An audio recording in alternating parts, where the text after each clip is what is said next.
Hey, what's up, you guys? Welcome to the channel. And as you can see, I'm filming in my car right now. So yeah, I figured that this would be a good opportunity to do a ranking video.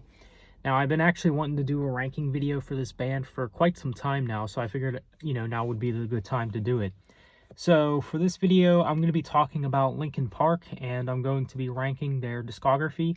Now, Linkin Park is they're not a band that I would personally put up there as, top 10 favorite bands or anything like that, but maybe top 30 or something like that.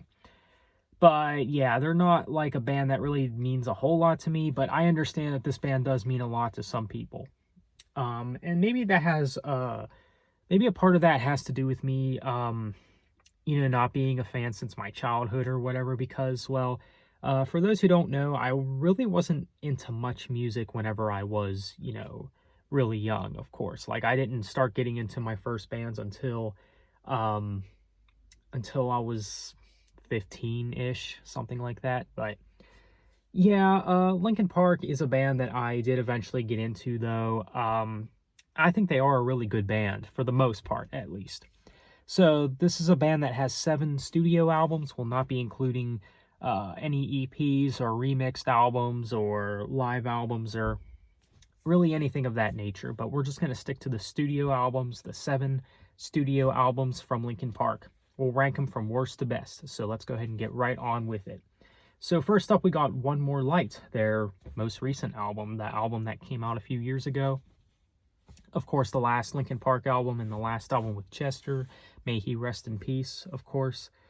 And yeah, this is, the reason that this is at the bottom is, well, mainly for a lot of reasons. It's just not a very good album, and this is when they started to go more mainstream pop, of course. Now, I understand that some people may like this album a little bit more, since it came out, because I remember the reception of this album was just extremely negative, even when the singles came out. A lot of people were kind of giving Linkin Park a lot of flack for the singles and the direction that they took and whatnot. Yeah, and I think the album has grown on a lot of people. I think the reason being is because of the lyrical content. The lyrics, very deep and meaningful and pretty deep stuff as far as the lyrical content is concerned on this record. I don't think the lyrics are really the reason why this album is bad or, towards the bottom for me. It's just the music itself. It's just not very good. It's mainstream pop, basically. Now, I will say that there are a few songs that I think are okay. But yeah, not a very good album. So that's why it's at the bottom for me. So next up, we got Living Things. Now, Living Things is another one of Linkin Park's weakest albums for sure.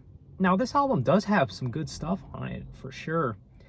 I like songs like In My Remains, Lies, Greed, Misery, Castle of Glass, and some others, but for the most part, this album doesn't really have the best replay value.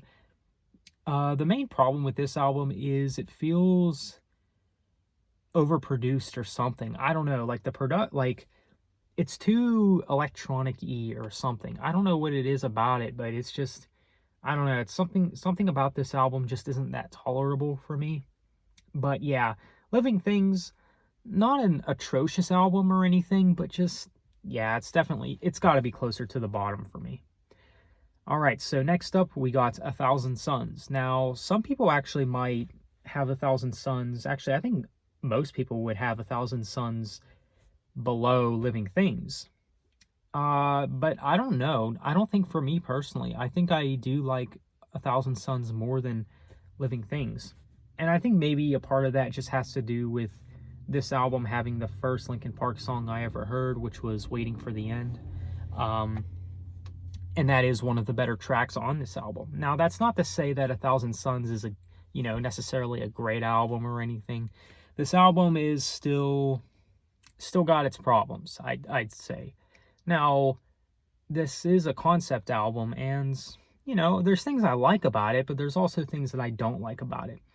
I think they did go a little overboard with the with the interludes on this album. The interludes are just a little much on this album. It's just can get a little irritating for me, and that's one of the things that I was never really a big fan of about this album in particular, is just they really overdid it as far as the interludes go. It definitely it feels like a mess, but there is some good stuff on here, of course. Like I said, Waiting for the End, I think, is one of the better tracks on the album.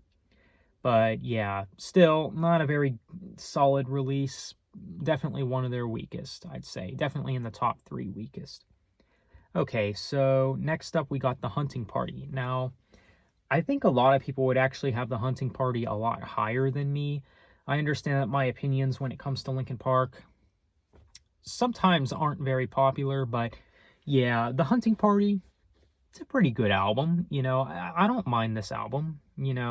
I will admit it does lack replay value, and the production, I don't know, there's something about this album that I do have some problems with. It's just very loud. I don't know if it's just the production or the music itself. I'm not sure what it is, but it's just a very loud album. And that's one of the things that I feel very negatively about this record in particular. But there is some good stuff on this album. Guilty All the Same, I think, is a pretty good song. Rebellion is pretty good. Line in the Sand, I like. One of the better tracks on the album. Final Masquerade is pretty good, but nothing mind-blowing or anything. But yeah, so this album does have, its, redeeming factors, but I don't know. Not an album that I go back to all that much. Okay, so now we're here in the top 3, which are, all solid albums for sure. The top 3 are definitely all great albums. So first up, as far as the top 3 goes, we got Hybrid Theory. Now, some people actually might put Hybrid Theory at the top for sure. Maybe not at the top, but maybe at the top 2, or whatever. But no, Hybrid Theory is actually my 3rd favorite. I know that's a rather unpopular opinion, but hey, it is what it is, of course. Now, like I said, the top 3 are all solid albums for sure, but out of the top 3, this is probably the one that I like the least. But that's not saying much, of course, because it's still a great album. I mean, I like Paper Cut, One Step Closer, A Place for My Head, which I think is really underrated and definitely one of my favorites on the album for sure. But yeah, there's definitely a lot to like about Hybrid Theory. I do like this album. It's just not my favorite. That's all. And it is, of course, their debut, so there's no going wrong with it. Okay, so at number 2. Number 2, we got Minutes to Midnight. Now, I know that I'm going to get some looks for putting this album above Hybrid Theory, but I don't know. I think this album is kind of underrated. I mean, I don't understand the people that say that Minutes to Midnight is their weakest album. I personally don't see it at all. I think this is actually one of their best, of course. Now, maybe it's just a nostalgia thing because, this was the first album of theirs that I've heard in full and all that, I do like this album though. It's definitely really good. I like Giving Up, Leave Out All the Rest. I like In Pieces, No More Sorrow, What I've Done. There's just a lot of great songs on this album. Some of their best songs, I think, are on this album, Minutes to Midnight. I think the reason that a lot of people don't like it is because it's not as, the energy isn't the same like it was in the first couple of albums. But the energy is there with some songs. I mean, of course, you got heavier songs like Giving Up and No More Sorrow. But yeah, this album, I think, is actually really good for the most part. Now, I will say that this album does have its boring elements to it. There's, I think it's Shadow of the Day that I never really could get into that song. In Between is an okay song, kind of boring as well. But yeah, this album does have its, boring tracks, so I can understand where people are coming from with that. But I think most of the tracks are actually pretty solid, if you ask me.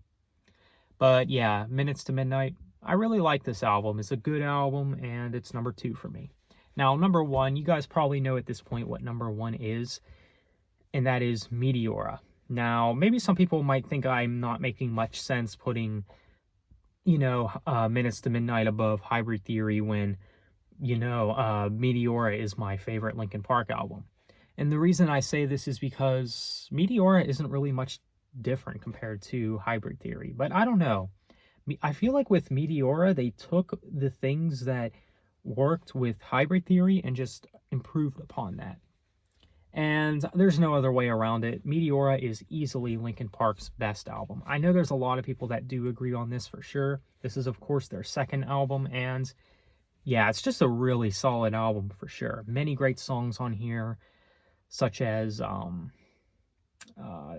Stay, Somewhere I Belong, Lying From You, Hit the Floor, Faint, From the Inside, Numb, Breaking the Habit. I mean, there's just a lot of great songs on this album.